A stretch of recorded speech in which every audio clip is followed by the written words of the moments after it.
the narrative, I'm sure you've heard it. You live in New York City, in the area, that the defense is elite, and then the offense, certainly with Rodgers down for the count at present, needs to match. And it seems like it's the same narrative as the previous year, except Zach Wilson does appear to have a better sense of things and a better game of things. What's your assessment of Zach Wilson in this bye week right now, Coach? No, for sure. He's improving.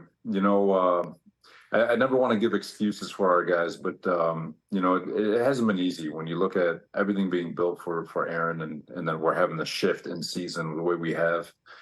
Credit again to the players, the coaches, and as we continue to evolve. But as we're trying to hit this knuckleball that was thrown to us 4 plays into the season, we're doing it against unbelievable defenses. Buffalo, before all their injuries, is a top 10 unit. Dallas is a top 10 unit. New England's a top 10 unit. Kansas City's a top 10 unit. And Philadelphia's a top 10 unit. You can argue all of them are capable of being top 5. And, so we've as we're trying to adjust, we're playing against defenses that have been together forever. Like I said, all of those units have had 4 or 5 years of continuity, so they're playing at a much more efficient level. So you're making these changes. And again, it's not to make excuses, just try to provide context at the difficulty, at the learning curve that's taking place. So we are getting better. I know it's not quite showing the way people want to see it, but just stick with it. And I think people are going to start seeing how good this offense can be, because at the end of the day, it's not easy getting to the red zone. And we've gotten to the red zone 9 times in the last 2 weeks. So obviously the negative is we haven't been able to punch the goal line and get it across for touchdowns, but we're getting there. And we're that close. We just got to stick to it, have faith in one another, and keep plugging away. And of course, it's not just the physical attributes of Aaron Rodgers. It's also the neck up and the ability to discern pre-snap what's coming, what can be done, how to get people in line, and hardly any other human has that ability on planet Earth, let alone somebody who's young like Zach Wilson. So my question for you is, what has Nathaniel Hackett done with the offense, with him, to switch things up in such a short order? Can you give me some examples of what you're seeing with some fruit being born right now? Yeah, for sure. It's, Aaron, and he deserves this. He's in the same mold as Peyton Manning, Drew Brees, Tom Brady, where, just let's put the formation out there. Don't move. Let me see what they're in, and I'll tell you, and I'll fix whatever call we have if it needs to be fixed. Like they're coaches that can still throw footballs. It's like a cheat code. Zach will get there one day. Zach is incredibly smart. He's really tied into the game. He's a student of the game, and he's constantly studying. But like you said, he's young. So Hackett has taken some of that off him. It's more call it and run it. It's a lot more moving, a lot more pre-snap motion and movement. So a lot of things that you traditionally wouldn't have seen with Aaron. But again, there's little things. I don't want to get too deep into it, Rich. I'm sorry, just because a full show. But there's little things happening that really big things happening that haven't quite come to fruition yet. But you can't just flip the switch. You've got to slowly spoon feed it as you build. You can't just throw it all away in 1 week, because you've spent so many months from OTAs to training camp building a certain system. And so little by little, we're getting into this new identity of who we are at this moment. And I think you've seen it since the Kansas City game. We're starting to find balance. We're starting to find an identity. So when it comes to,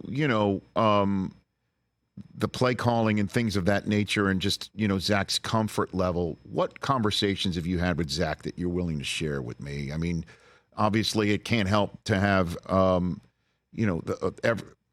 Hard Knocks is all about, it was like a Rodgers documentary, you know what I mean? And we saw the way that the team was feeling about Rodgers being there, and the subtext was you needed him because Zach wasn't ready last year. To be straight up. And then, the pressure and the nonstop chatter about him not being ready, I was definitely part of that drumbeat, I'm not going to lie. And then, Joe Namath chiming in. All of that, it can't be easy, and I'm sure it wasn't easy for you. What conversations in that, if you will, foxhole did you have with Zach that you're willing to share with me? To be honest with you, it's to have faith in himself. This year is different than last year. Last year, I think it was very clear that he lost confidence.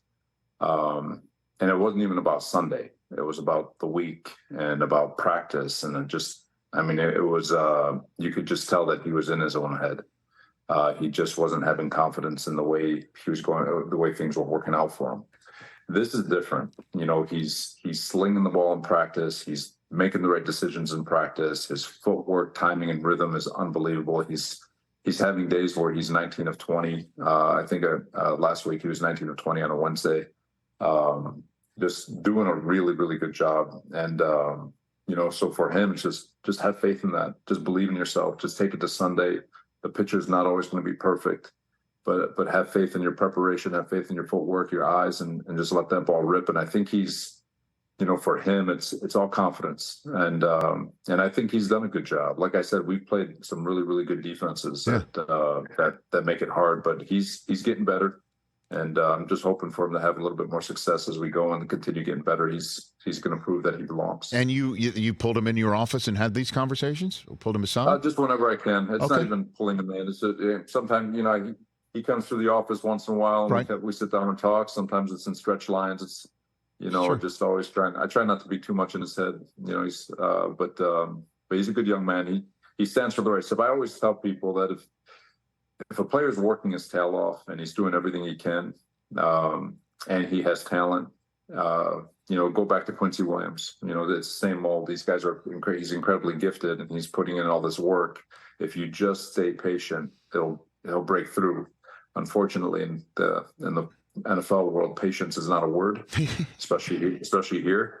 But it's you as a coach, you got to be willing to put your own worries to the side and sacrifice and commit to these players and trust that if you just allow that athleticism to find its way, that'll pay off. But and it might not pay off for you as a coach, but it's going to pay off for him as a player, and that's all that's important. Catch the Rich Eisen Show every single day on the Roku channel, 12 to 3 Eastern, for free.